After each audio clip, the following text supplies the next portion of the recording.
The year 1914 marked the beginning of a conflict that would forever alter the course of human history, World War I. This global conflict, initially perceived as a short and decisive war, descended into a brutal and protracted struggle that engulfed Europe and beyond.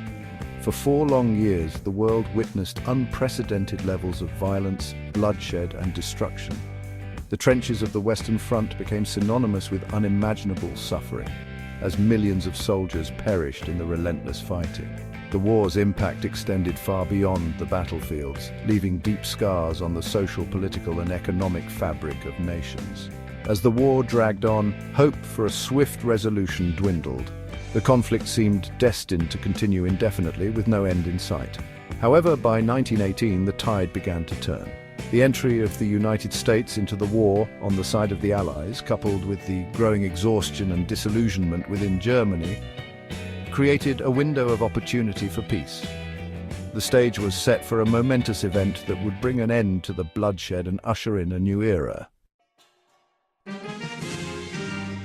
By the autumn of 1918, Germany's military situation had deteriorated significantly.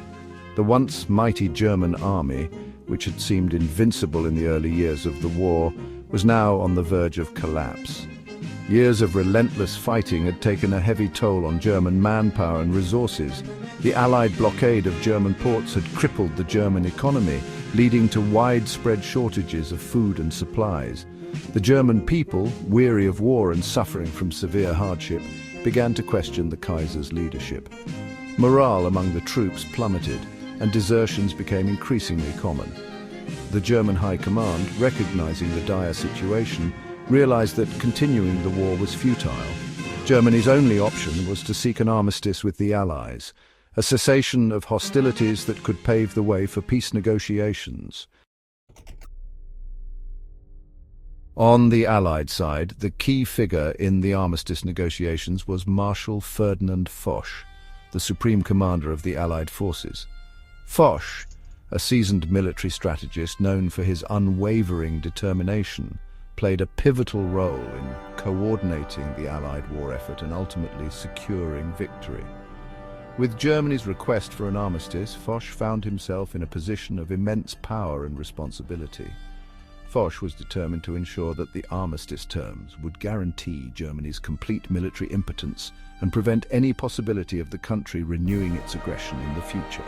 He approached the negotiations with a combination of pragmatism and resolve, seeking to achieve a lasting peace while also safeguarding the interests of the Allied nations.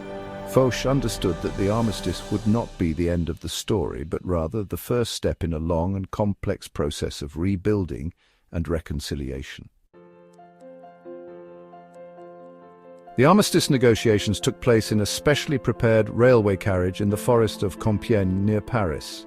It was here, in this unassuming setting, that the fate of nations would be decided.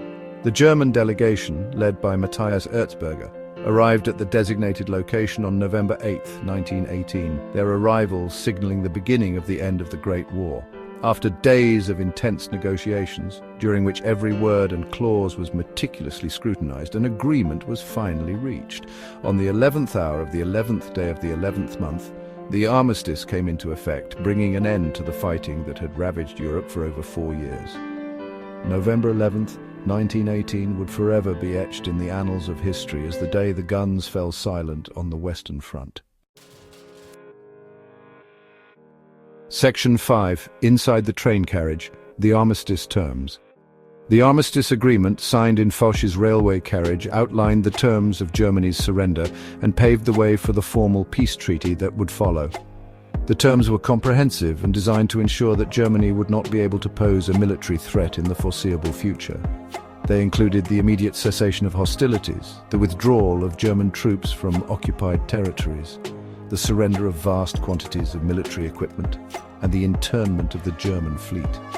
The armistice also stipulated the creation of a demilitarized zone along the Rhine River, effectively separating Germany from its neighbors to the west. Furthermore, Germany was held responsible for the war and obligated to pay reparations to the Allied nations for the damage caused by the conflict.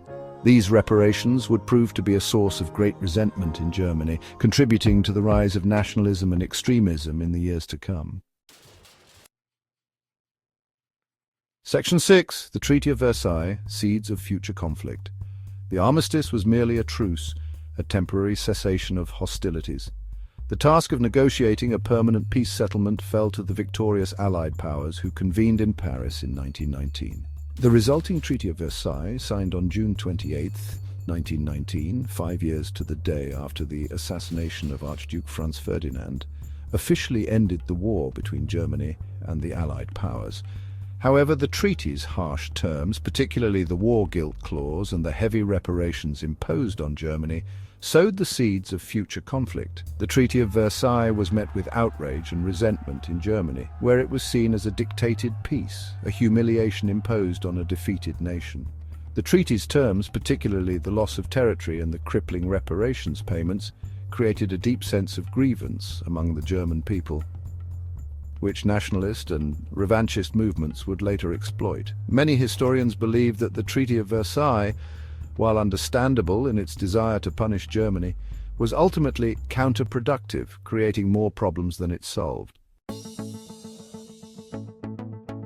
Section 7, A World Rejoices, Celebrations Erupt Worldwide.